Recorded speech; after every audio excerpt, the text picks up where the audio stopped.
Shalom Ibu Reski dan teman-teman semua. Kami dari kelompok 4 akan mempresentasikan tentang bunga sedap malam. Kelompok kami beranggotakan Adeline Yunike Riartoro, Desi Elsie Hombing, Iren Asima Situmorang, dan Luciana Haris. Sebelum masuk ke dalam pembahasan, berikut adalah hal-hal yang akan dibahas dalam presentasi ini. Yang pertama yaitu pendahuluan, yang terdiri dari latar belakang, rumusan masalah, tujuan, dan wawasan Kristen Alkitabiah. Lalu yang kedua yaitu pembahasan yang terdiri dari ciri morfologis tanaman, klasifikasi ilmiah, dan manfaat tanaman. Lalu yang ketiga, penutup yang terdiri dari kesimpulan, refleksi, dan saran. Bab pertama, pendahuluan, yaitu latar belakang. Sedap malam adalah bunga hias potong yang terkenal keharumannya, berwarna putih dan memiliki susunan kuntum bunga yang berbeda dari bunga hias lainnya. Tanaman ini berkembang biak dengan umbi dan pemisahan anakan. Bunga sedap malam ini tumbuh baik di ketinggian 0-500 meter di atas permukaan laut. Suhu udara yang tepat sekitar 20 derajat sampai 30 derajat Celcius. Tumbuhan ini membutuhkan sinar matahari penuh sehingga cocok tumbuh di daerah tropis. Tersebar di sebagian besar Pulau Jawa, yaitu Jawa Barat, Jawa Tengah, dan Jawa Timur, serta di daerah Sumatera Utara. Rumusan masalah. Yang pertama, bagaimana ciri morfologi tumbuhan sedap malam? Yang kedua, bagaimana klasifikasi tumbuhan sedap malam? Yang ketiga, apa saja pemanfaatan bunga sedap malam di masyarakat? Lalu yang keempat, faktor apa yang mempengaruhi pertumbuhan bunga sedap malam? Lalu tujuan dari penelitian ini yaitu yang pertama, untuk mengetahui ciri morfologi tumbuhan sedap malam.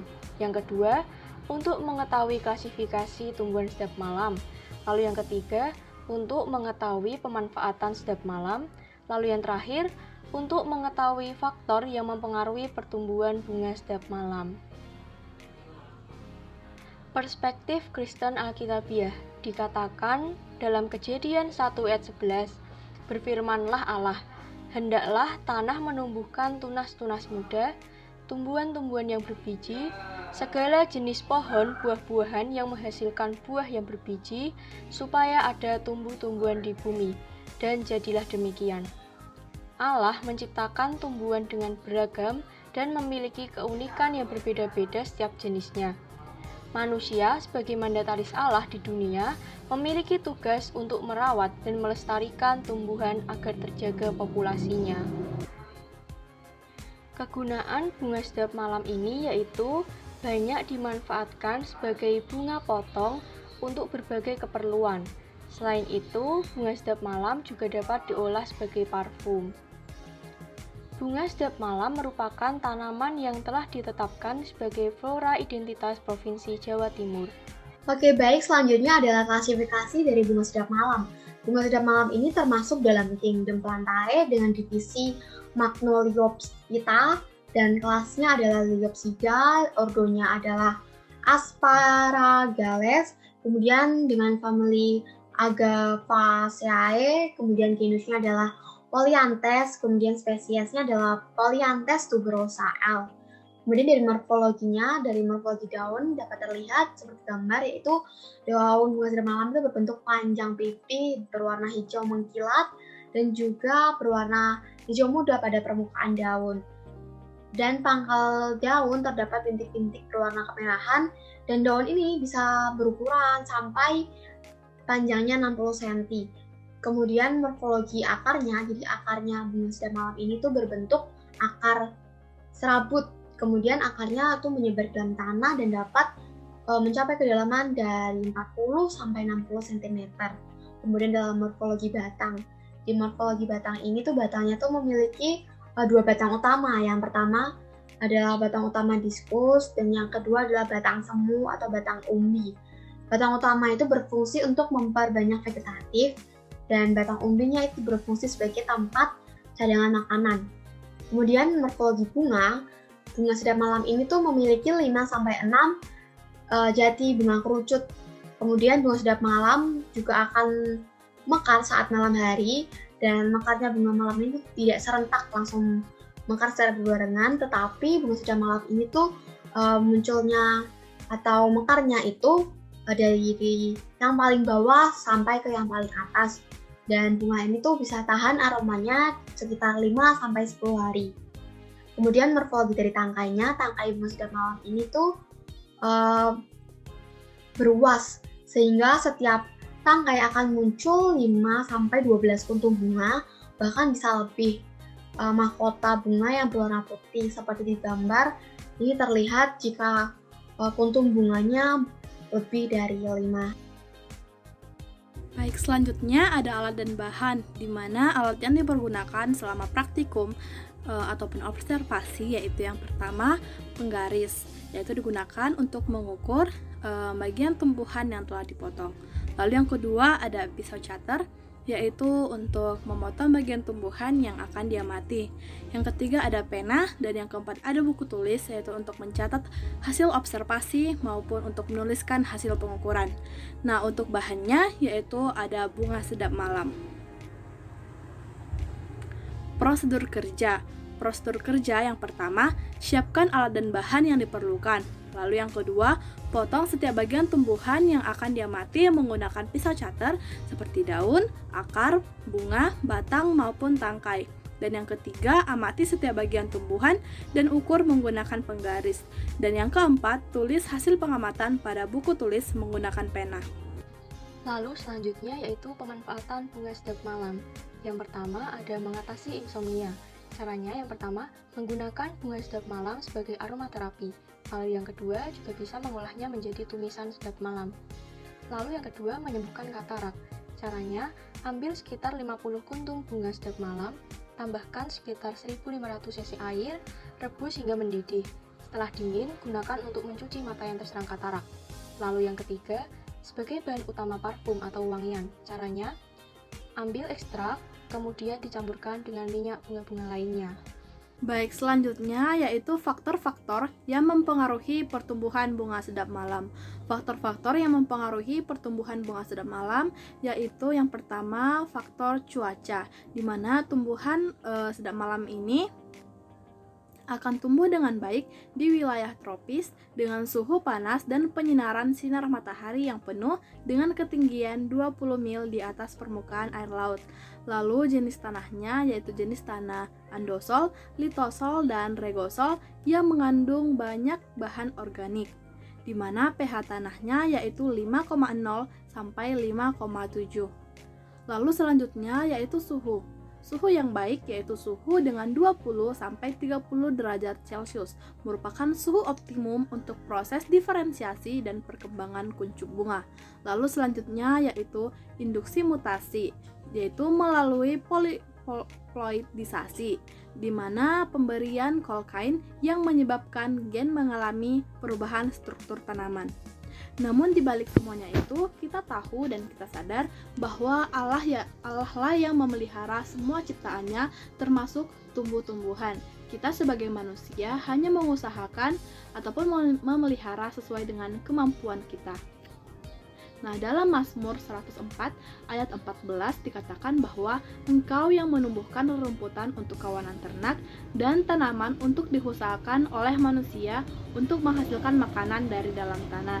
Nah, dari ayat ini kita dapat melihat bahwa Allah yang menciptakan segala sesuatunya, termasuk rerumputan maupun tumbuh-tumbuhan agar tumbuh dari dalam tanah. Kita sebagai manusia hanya boleh mengusahakan sesuai dengan kemampuan kita.